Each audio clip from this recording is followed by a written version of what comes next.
To many people this may seem like a ridiculous idea that doesn't really go anywhere, but you'd be wrong.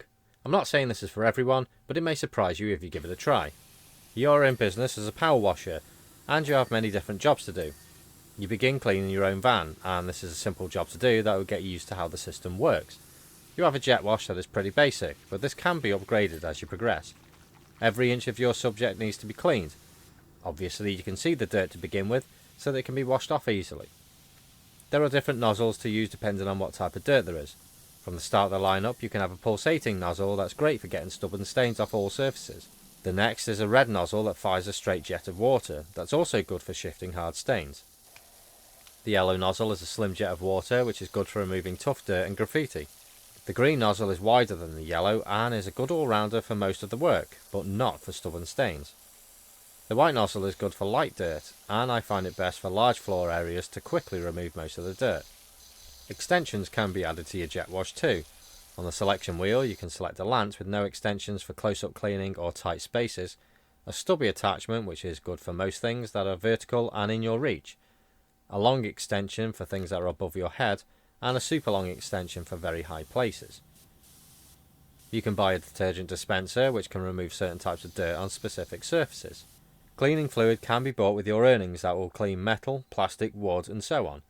Some can be really effective, but sometimes they are useless. Again, you need to look at the bar in the corner to see what material the panel is made from. In the corner of the screen is a progress bar. This is like an energy bar for every piece that needs washing. The white line will go down as you clean it. When it's 100% clean, the section you are washing will flash to let you know it's clean. Sometimes you think you've cleaned it, but it still hasn't flashed. This is because it'll have stubborn dirt remaining. If you press the right direction, this will light up any untouched dirt in yellow. This is where you use a different nozzle to blast the remaining dirt away. You'll soon get bigger jobs that will take a long time to clean, and a lot of hidden dirt to find. The houses are good examples of this. You may think that you're done, but there's always more than you think that's being left behind, and even pressing right won't light it up for you. This is where you open your tablet and look at your checklist. This will show you every part that needs cleaning and what percentage of dirt is remaining. So for example, if you have a window frame remaining, then you need to blast them with a smaller nozzle to be sure the dirt will come off. To find out which frame it is, you can aim your reticle at any window frame and look in the top left corner of the screen. This will show the progress bar, and all you need to do is find the panel that has a tiny bit of white left on the bar. You have the option to upgrade your equipment, which will give you stronger cleaning power, but they come at a cost. It's all very well saving up and buying that fancy mid-range lance, but you'll have to buy the attachment for it too, and if you don't have enough money at the time, then you'll have to finish some jobs with no extensions. On every job you'll have a ladder and a step lying around. These can be placed anywhere that has a ghost image. Once you've climbed up the ladder, you can pick it up again to place it on the level you're on to go up another level. But is this game any good? It's good and very addictive. Most jobs can take at least an hour to do, but it's very therapeutic to do so. When you finally clean most of the area, you can stand back and admire your work. The good thing about the game is there's variety. Anything can be covered in shit and it'll be fun to clean. There are small jobs like a golf cart, a penny farthing, to a fire station and even Croft Manor. Of course Croft Manor is an optional pack, but fortunately this is free to download. All the good ones you have to pay for, but there are about 40 levels in career mode and plenty of free DLC.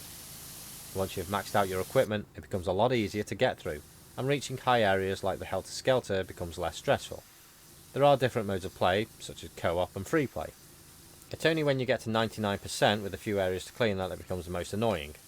The Ferris wheel is one of the worst for this, as it's rotating, which means you need to be quick to hit that tiny spot of dirt. The full package, which comes with the DLC, is £45, which seems like a lot to spend really, but there's a lot of game for that price. I didn't pay for the full package. I went for the discounted basic bundle at £10 and downloaded all the free DLC. And so far it's been worth the price. On the Switch, the demo is available and it's a good way to see if it's your sort of thing.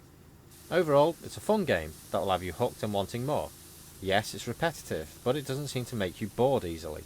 I give it 80%.